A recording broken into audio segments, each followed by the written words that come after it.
आउरी बहुत रास्ता अच्छी बहुत हम बहुत काम हम दमकल केन्द्र हम केते कौन हम चल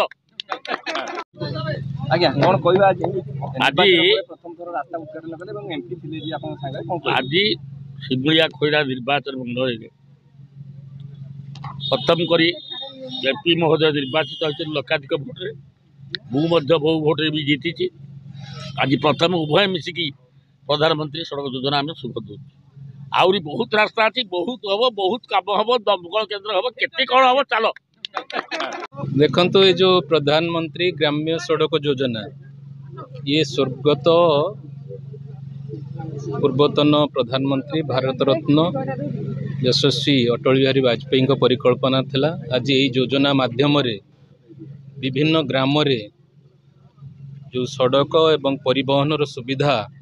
एवं उन्नतीकरण होउछि निश्चित भाव में एक धन्यवाद विषय।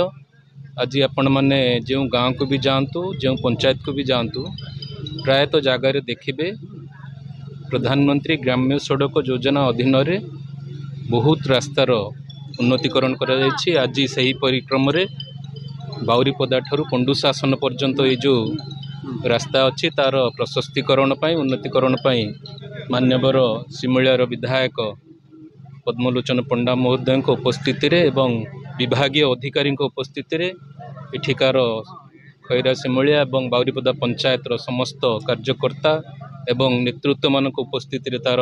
शुभ दि जाइए। आशा करी ये प्रकल्प निश्चित भाव में समय पूर्व शेष हम एवं भल काम हम साधारण लोकों यातायात सड़क निश्चित भाव में आगामी दिन मानक सुविधापी सड़क हम ग्रामवासी माने एथर ओडिशा राज्य में जो परिवर्तन करछंती सरकार परिवर्तन होती सिमुलिया जो परिवर्तन होती आमर अभिज्ञ नेतृत्व पूर्वतन मंत्री आज विधायक दायित्व नहीं नेतृत्व में आज प्रथम करी ये प्रकल्प शुभ दि जाइए। समस्त को ये अवसर में शुभेच्छा जनइबी अभिनंदन जनइबी। आगामी दिन मानक ओडिशा राज्य थिबा भारतीय जनता पार्टी सरकार यहीपरि भाव में साधारण जनतार सुविधा विभिन्न प्रकल्प मान आहुरी करा जियो बोली समस्त को आश्वासन दूँ।